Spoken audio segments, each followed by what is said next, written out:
In the year 2145, humanity had reached the farthest edges of the galaxy, establishing colonies on distant planets and mining resources from barren worlds. It was a new era for mankind, a time of exploration, but also of greed. Beneath the veil of progress and discovery lay untold mysteries, some far beyond human comprehension. Among these was the strange tale of the Andromeda Six, a starship sent to explore an uncharted system for potential resources. What the crew would uncover, however, was nothing they could have ever imagined. The Andromeda Six was a mid-size exploration vessel, equipped with advanced scanning technology, meant to search for precious minerals and rare resources in remote star systems, and in the billion-mile caverns of the moon, which Terras knew she could not escape. Its crew was small but highly skilled. Commander Leigh Morrison, a seasoned leader with nerves of steel. Dr. Malik Rao, an expert biologist. Pilot Tom Hansen, a young hotshot with a keen eye for detail. And Chief Engineer Sarah Lee, who kept the ship running smoothly, or so they thought.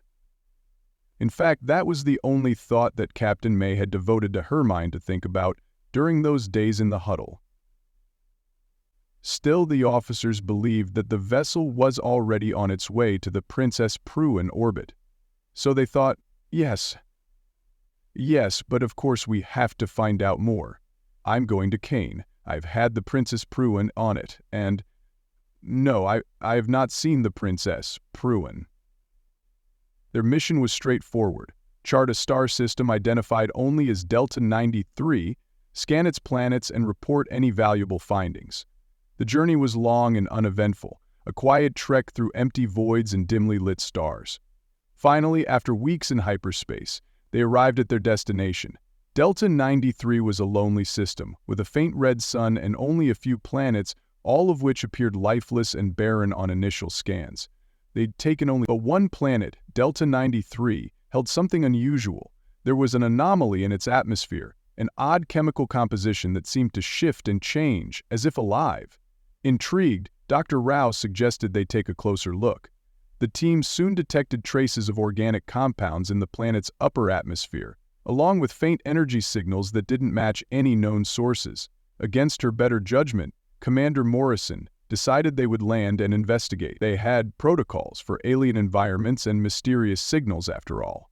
But something about Delta 93 felt different. The descent to the planet's surface was turbulent, with strange magnetic surges rattling the ship, but they finally landed on a bleak, desert-like landscape. The sky was a dark shade of purple, covered in thick clouds that crackled with electricity. Everything was eerily silent. No wind, no sounds, only the soft hum of the ship's engines and their own breathing through the suit radios. As they stepped onto the planet, they felt a strange vibration beneath their feet, almost as if the ground were alive. The first few hours were uneventful, with the team gathering soil samples and taking atmospheric readings. But then, Dr. Rao noticed something bizarre in the samples. Under the microscope, he saw tiny, plant-like structures moving as if they were feeding on the soil's minerals. These microscopic organisms seemed to be interconnected, forming a vast network beneath the planet's surface. But they weren't like any plant he had ever seen. They were alive, with an intelligence that felt both ancient and terrifying. As they continued their investigation, the ground began to shift slightly, as though something massive was moving far below. You have to admit it was an interesting insight, to say the least. At the same time, Hayden saw perhaps half a dozen others there, across the surface of the planet. As they continued their investigation, the ground began to shift slightly, as though something massive was moving far below. The crew grew uneasy, but Dr. Rao urged them to continue. He was fascinated by these microscopic organisms. He believed they were the key to understanding the planet's strange energy signatures. But, as they delved deeper, the crew discovered what seemed like massive veins or roots pulsing through the ground, almost as if the planet itself were a living entity. Commander Morrison decided it was time to leave, sensing something profoundly wrong with the place. But just as they turned to return to the ship, they saw a massive, towering structure in the distance that hadn't been there before. It was a monolithic tower, jet black, with a strange, glistening surface that seemed to absorb light. Intrigued, Morrison ordered the team to investigate. As they approached, they noticed symbols etched into the structure, markings that pulsed faintly, like a heartbeat. Dr. Rao, unable to resist, reached out and touched one of the symbols. Instantly, the ground around them shuddered, and the towering structure began to emit a low humming sound. The sky darkened, and the clouds swirled, forming a vortex above them. Panic set in, and the crew scrambled to get back to the ship. But then, something even more terrifying happened. The tower opened up, revealing what looked like a massive organic eye. Cerebral arteries swept in the cloud and disappeared from view a couple of seconds later.